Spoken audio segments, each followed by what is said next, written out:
This is getting intense. I do feel like with how they're directing this, we're gonna leave this fight victorious with both of our characters standing.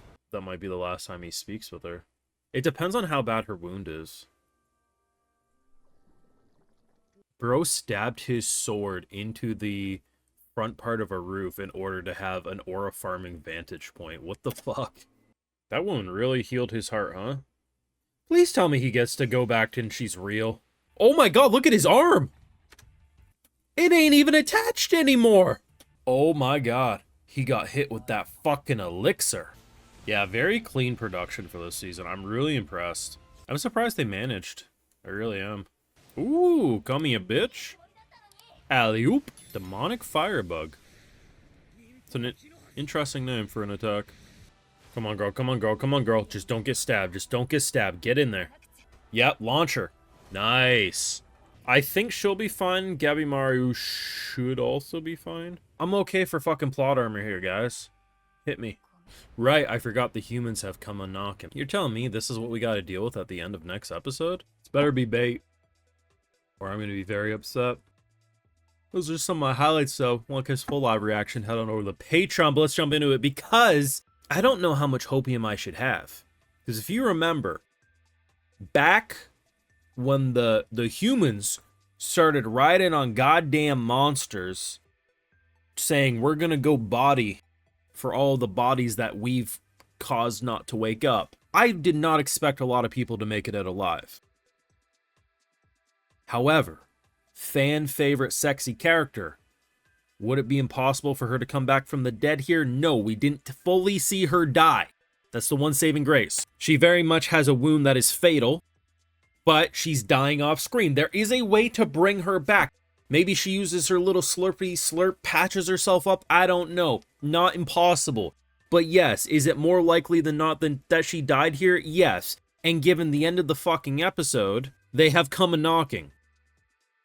There is absolutely reason to believe a majority of the characters do not make it back home. The thing that I thought was a bit of our savings grace was that we were going to deal with the bullshit first and then deal with them. Well, maybe. Maybe it's better that it happens like this, because if we had all of the immortal bullshitters still alive and kicking, like we killed them all, and then we just immediately had to fight them, we're winded and wounded, they're full stamina. If they have to then, in return here, get involved with some of the bullshitters, that basically means that we could have multiple fights go on where enemy versus us. It might make it a little more even, but yeah, the only one that I feel confident saying gets back home, and this is really weird, is Gabimaru. Mainly because I think Gabimaru has a story that needs to go back home. But the thing is even though I think he goes back home, I don't think he lives. So he injects himself with that flower, right, which allows him to regenerate. Because, hey, just the casual shot of his shoulder, like, not even connected anymore, I'm like, oh, okay, yeah, that's fine. I didn't need my main character to have an arm. It's fine, bleed out. And then he does a little injection and heals himself. The thing is the more you regenerate, the more you become the flower, right? And eventually probably become like a zombie, right? I do think this man's going to make it back home, but I'm not going to be surprised in the slightest if like one of the final shots we see is him looking at an arm and it's looking a little flowery, implying that he doesn't have a lot of time left to live. But I do think he will be one of the characters to make it at least off this island, even if his fate off the island isn't necessarily peaceful. But I don't know. The thing is this fight was fucking awesome. I mean, you essentially... Is it really God? No, but it felt like we were going up against a god of some sort. This thing, they had to survive for an hour. That was basically the play. If they can last an hour, that's when he'll be in a form that we can actually deal damage to. Now, for Gabimaru, fire is not really a compatible Tau, because this thing's was water.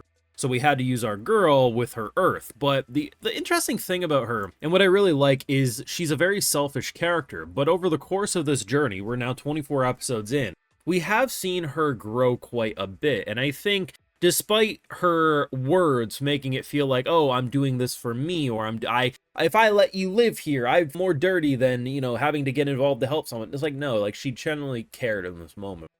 It's very subtle, but you can tell her character has grown quite a bit, and despite her exterior feeling very cold and selfish, she actually has shown selflessness in this final stretch here.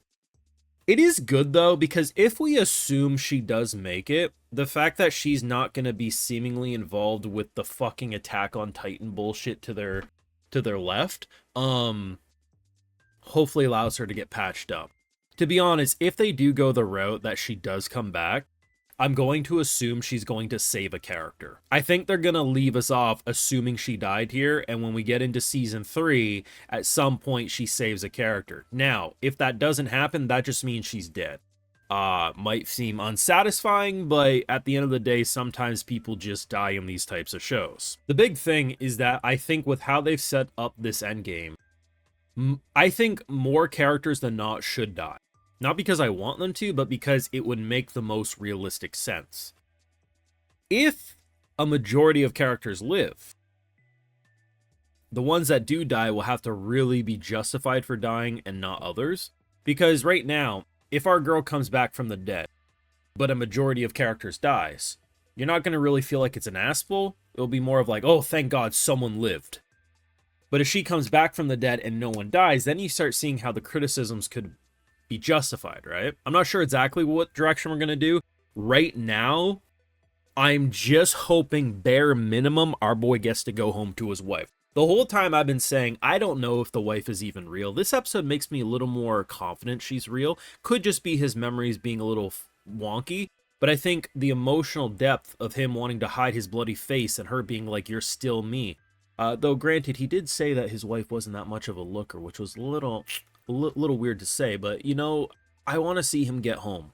I want to see him have a happy ending. Will he? Probably not. But this was a really good episode. I mean, this show has one of the biggest glow-ups going from a really good-looking first season. Sure, there were some issues with it, but it was still great art style, some great fight scenes. But they actually cooked a completely different meal for season 2. And I don't understand how damn near every episode has a fight that you would swear would be the signature fight of a season, but then they do that every single week. I don't think there's been a single moment in this show in season 2 that has had a visual meh look.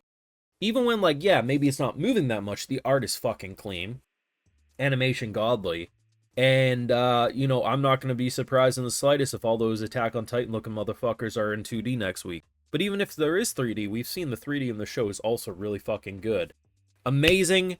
I'm not ready to say goodbye, but I'm hoping that they will just give us that season 3, because there's no way you cook this hard and you don't plan to do a full adaptation, am I right? Your thoughts down below.